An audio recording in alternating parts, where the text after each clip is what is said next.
Mas, besok sore aku mau keluar main ya. Teman aku si Balkis ngajak ketemu. Katanya dia kangen banget, apalagi sudah lama kami tidak ketemu. Balkis, teman yang sering kamu ceritai itu. Iya, itu. Dia bela-belain datang ke kota ini mas buat ketemu sama aku. Kami rencananya mau ke kafe. Besok sore ya? Jam berapa? Sekitar jam 4 atau jam 5. Nggak lama kok. Paling cuma 2 jam. Aku butuh udara segar mas. Di rumah terus rasanya kepalaku mau pecah. Tapi jam segitu biasanya jalanan macet sekali. Aku bisa naik taksi online, atau kalau kamu tidak sibuk, aku bisa bawa mobil yang satu lagi. Kamu tidak perlu khawatir, Mas. Bukan masalah kendaraannya. Aku hanya merasa, entahlah. Kamu kan tahu sendiri, sekarang situasinya kayak apa. Gampang sekali terjadi perselingkuhan. Mas, aku cuma mau main sama Balkis di kafe. Gak ngapa-ngapain kok. Paling si Balkis juga sama pacarnya si Yuda. Jangan berlebihan deh, Mas. Aku tidak berlebihan. Aku hanya peduli sama kamu. Ya udah begini saja. Bagaimana kalau besok sore aku ikut sama kamu? Apalagi kan pekerjaanku besok nggak banyak. Gak usah, Mas. Nanti malah jadi kaku kalau ada kamu. Ini kan acara cewek-cewek. Kamu di rumah saja. Jaga anak kita ya. Tenang saja. Aku tidak akan mengganggu obrolan kalian kok. Aku bisa duduk di meja yang berbeda. Atau mungkin aku ikut bergabung sebentar untuk menyapa teman kamu itu. Mas, Balkis pasti merasa tidak enak kalau kamu ikut mengawasi seperti itu. Masa aku kemana-mana harus ditemani terus? Kalau aku tidak ikut, lebih baik kamu tunda saja pertemuannya. Pilihannya cuma dua, aku ikut atau kamu di rumah saja. Kamu serius sampai segitunya? Jahat kok ya, Mas. Aku serius, aku ingin memastikan semuanya baik-baik saja. Jadi bagaimana? Kamu mau aku ikut atau kamu telepon Balkis sekarang untuk membatalkan pertemuan kalian itu? Ya udah, terserah kamu saja.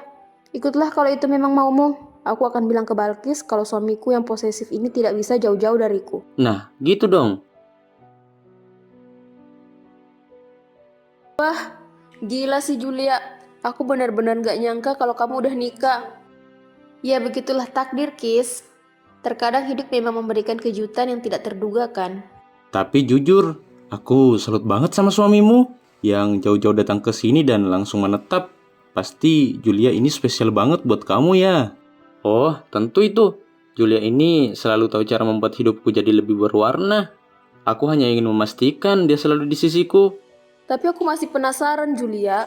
Waktu itu kan kamu baru putus sama si Anu. Siapa sih itu yang posesifnya minta ampun? Oh, si mantan itu. Tidak usah disebut namanya.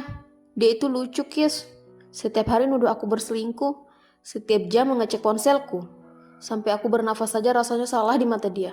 Lalu, bagaimana kamu bisa putus sama dia? Ya, aku lelah dituduh terus. Karena dia terus-terusan bilang aku selingkuh. Jadi ya aku selingkuh saja sama orang Korea. Yang sekarang jadi suamiku. Ada-ada aja kamu. Iya, habisnya aku kesel dituduh mulu. Lagi pula, suamiku jauh lebih ganteng. Intinya lebih segalanya daripada mantan aku yang hobi nuduh itu. Itu namanya upgrade kan? Sepertinya tidak perlu menceritakan bagian itu secara detail di sini. Gak enak, banyak orang yang dengar. Kenapa? Ini kan fakta. Aku dulu selingkuh karena keadaan yang memaksa. Kalau dia tidak menuduhku macam-macam, mungkin aku tidak pernah mencari pelarian. Tapi nekat juga ya kamu Julia, tidak takut kalau suamimu nanti juga melakukan hal yang sama. Suamiku ini beda, Kis. Dia tahu bagaimana cara menjagaku. Kadang malah posesif banget. Tapi setidaknya dendamku ke mantanku itu terbalaskan dengan sangat elegan. Wah, cukup ekstrim juga ya. Ya mau gimana lagi, namanya juga hidup. Setidaknya aku menang karena mendapatkan suami laki-laki Korea sebagai balas dendam terbaikku. Bener banget itu.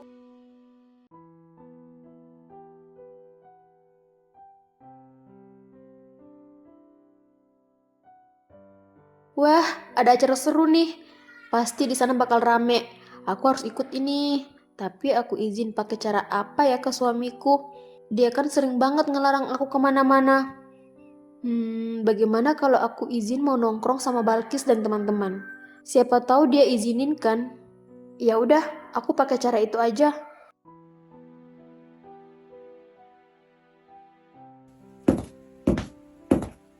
Mas, tadi Balkis mengirim pesan. Katanya mereka mau mengadakan reuni kecil-kecilan malam ini. Cuma ngobrol-ngobrol doang di tempat biasa kok. Malam ini? Ini sudah jam 8 loh. Anak-anak sebentar lagi kan mau tidur. Iya, aku tahu mas. Makanya aku minta tolong supaya kamu yang menemani mereka tidur kali ini. Aku gak bakal lama kok. Sekitar jam 10 atau setengah 11 aku udah pulang. Ah, kamu itu. Kenapa harus malam-malam begini sih? Dan kenapa tiba-tiba sekali? Apalagi kan kamu baru saja bertemu Balkis beberapa hari yang lalu. Ini beda mas. Kali ini banyak temanku yang ngumpul. Please lah mas, izinin aku. Aku bosan di rumah mulu. Setiap hari kegiatanku hanya ngurusin anak, masak di dapur, cucian. Aku butuh refreshing dikit mas. Itu kan memang tugasmu sebagai istri. Kalau kamu merasa bosan, kita bisa nonton film di rumah setelah anak-anak tidur kan? Itu bukan hiburan mas. Hiburan itu keluar rumah. Aku ingin ngobrol dengan teman-temanku. Aku ingin sesekali bebas mas. Aku tidak mengizinkan kamu pergi. Kalau tujuannya hanya untuk nongkrong tidak jelas sampai tengah malam. Apalagi tanpa aku. Kenapa sih kamu selalu melarang? Apa kamu takut aku melakukan hal yang sama seperti yang aku ceritakan ke Balkis kemarin? Kamu takut aku selingkuh? Aku tidak bilang begitu. Aku hanya ingin kamu fokus pada keluarga. Kamu kan sudah bukan gadis remaja lagi. Kamu itu seorang ibu. Mas, seorang ibu juga manusia. Aku butuh refreshing. Aku gak mau jadi tahanan di rumah sendiri. Kemana-mana harus izin, kemana-mana harus ada kamu. Aku merasa tercekik, mas. Aku melakukan semua ini untuk kebaikanmu. Untuk kebaikan anak-anak. Di luar sana tidak aman untukmu sendirian malam-malam. Alasan klasik. Kamu hanya ingin memegang kendali penuh atas hidupku kan? Aku mulai merasa rutinitas ini akan membunuhku perlahan-lahan. Masuklah ke kamar. Aku tidak mau berdebat lagi. Keputusanku tetap sama. Kamu tidak boleh keluar malam ini.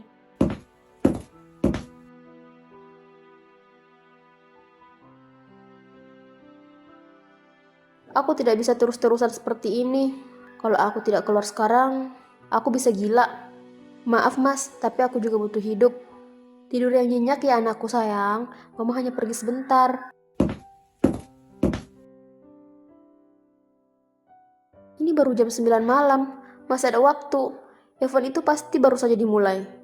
Aku tidak peduli apa yang akan terjadi nanti. Yang penting, aku harus keluar dan jernihkan pikiranku. Persetan dengan kemarahan suamiku nanti ketika pulang. Yang penting, sekali ini aku bisa bebas. Wah, rame juga ya. Padahal aku datang agak telat. Tapi suasananya benar-benar hidup. Tidak seperti di rumah yang hanya ada suara televisi dan tangisan bayi. Wah, kalau dilihat-lihat itu orang keren juga ya. Aku samperin aja kali ya.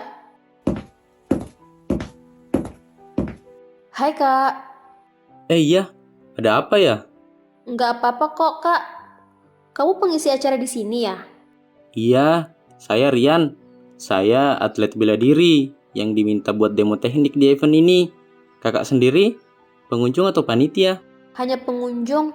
Nama saya Julia. Aku cuma cari suasana baru doang.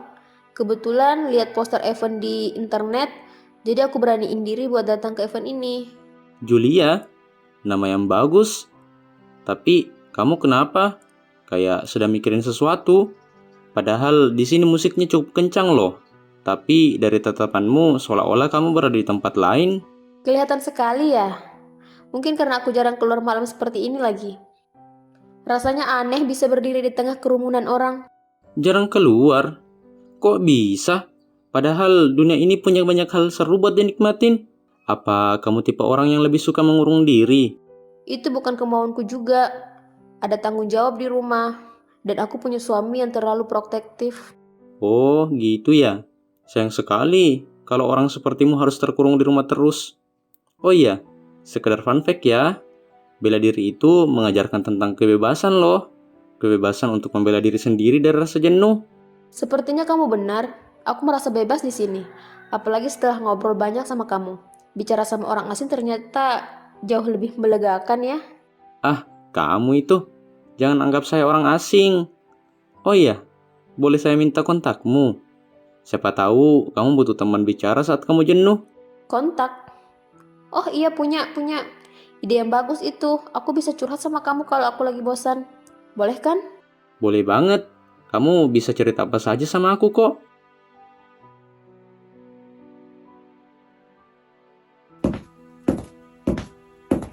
Bagus. Ini sudah jam 1 malam loh. Mas, kamu belum tidur? Aku pikir kamu udah di kamar. Bagaimana bisa aku tidur? Aku bangun karena mendengar suara tangis anakmu yang haus. Dan saat aku di kamar, istriku tidak ada di kasur. Aku cari ke seluruh ruangan juga tidak ada. Kamu dari mana? Aku hanya keluar sebentar kok mas, apalagi aku udah berkali-kali bilang kalau aku merasa sesak di rumah ini. Aku juga butuh udara segar mas. Tanpa izin? Tanpa meninggalkan pesan sama sekali? Kamu meninggalkan anak yang masih kecil sendirian? Bagaimana kalau terjadi apa-apa sama anak kita, Julia? Tapi nyatanya tidak apa-apa kan? Bukan itu intinya. Kamu pergi diam-diam seperti tak punya tata krama. Emangnya kamu pergi kemana? Sama siapa? Kan aku udah bilang sama kamu mas, kalau temanku reuni kecil-kecilan di tempat biasa. Aku cuma gabung sama mereka kok. Egois kamu ya?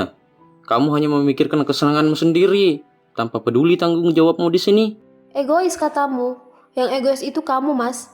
Kamu mengurungku di sini, melarangku ini itu, sampai aku merasa kehilangan diriku sendiri. Apa yang aku lakukan malam ini adalah demi kesehatan mentalku.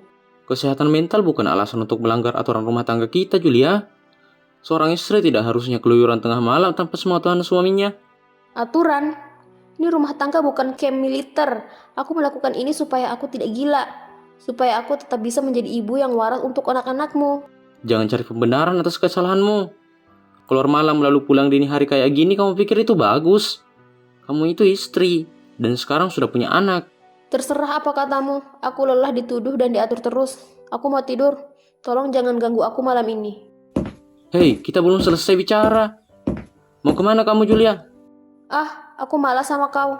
Kesehatan mentalku jauh lebih penting daripada mendengarkan ceramahmu yang itu saja.